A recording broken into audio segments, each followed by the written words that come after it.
ফুটবলের খবর। পর্যাপ্ত সময়, দারুণ সব সুযোগ সুবিধা ও ভারসাম্যপূর্ণ দল নিয়েও গত কয়েক বছরে প্রত্যাশিত ফলাফল আনতে ব্যর্থ হওয়ায় প্রধান কোচ হ্যাভিয়ের ক্যাভ্রেরার উপর ক্ষোভ ঝেড়েছেন জাতীয় দলের সাবেক ফুটবলাররা।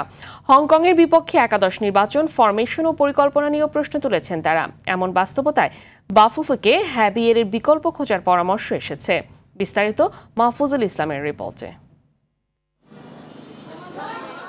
সিঙ্গাপুরের বিপক্ষে হারের ক্ষতটা শুকানোর আগেই হংকং চায়নার বিপক্ষে ঘরের মাঠে দারুণ সুযোগ হাতছাড়া করে বাংলাদেশ। এশিয়ান কাপের বাছাই পর্ব পেরোনোর দারুণ সুযোগটা এবারও হাতছাড়া হয়ে যাওয়ায় হতাশ সবাই। হারের দায় গিয়ে পড়েছে কোচ হাভিয়ের ক্যাভ্রেরার উপর। তার কৌশল, ম্যানেজমেন্ট ও একাদশ নিয়ে প্রশ্ন তুলেছেন সাবেক ফুটবলাররা। সেই সঙ্গে হংকং চায়নার বিপক্ষে অ্যাওয়ে ম্যাচে প্রত্যাশিত একাদশ নিয়ে ধারণা দিয়েছেন তারা। গোলকিপার শ্রাবণকে দিয়ে স্টার্ট করানো উচিত, দুই সেন্টার ব্যাকে তপু বর্মন এবং শাকিল আহাদ তপু, রাইট ব্যাকে হয়তো তাজউদ্দিন এবং লেফট ব্যাকে জায়ানকে দিয়ে স্টার্ট করানো উচিত, মাঝখানে সমিত সোম, হামজা এবং ছোট সোহেল রানা হলে ভালো হয়।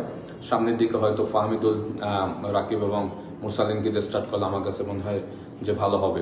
কোচ বুঝতে পারে যে কোন প্লেয়ারটার ভিতরে কি আছে এবং তার ভিতর থেকে আদায় করে আনাটা, সেই জায়গাটা থেকে আমি মনে করি ক্যাভ্রেরা সেই জায়গাটায় আমার কাছে তারও অনেক অভিজ্ঞতার ঘাটতি আছে। হামজা, সমিতদের মতো হাই প্রোফাইল ফুটবলারদের জন্য বিকল্প ওস্তাদ খোঁজার তাগিদ সাবেকদের। ক্যাভ্রেরাকে পরিবর্তন করা উচিত এই কারণ তাকে 3 বছর ধরে সময় দেওয়া হয়েছে।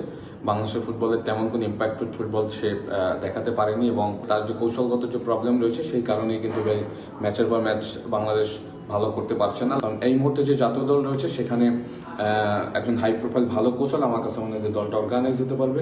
কোচ চেঞ্জ না হলে আমার মনে হয় যে ভালো কিছু আশা করা যায়। আমরা যত ভালো প্লেয়ার আন না কেন, কারে কোথায় খেলাতে হবে সেটাই যদি আপনি ঠিক মতন না আপনি সার্ভ করতে পারেন, তাহলে আপনি তো রেজাল্ট আশা করেন না। কীভাবে আশা করবেন? 2003 সালে হংকংয়ের বিপক্ষে বাংলাদেশের ড্র করা ম্যাচে গোল করা টিটুর মতে বাফুফেকে নিতে হবে কঠিন সিদ্ধান্ত। অভিজ্ঞতাটা কিন্তু ক্যাভ্রেরার অনেক কম। আমাদের লক্ষ্য, টার্গেট কিন্তু সবসময় উপরে দেখি। আমাদের টার্গেট কিন্তু এশিয়ান বেস্ট টিম হওয়ার। সো সেই মানে যখন যেতে যাব আমাকে কিন্তু সেই এক্সপিরিয়েন্সড কোচ দরকার আছে। মাহফুজুল ইসলাম, RTV, ঢাকা।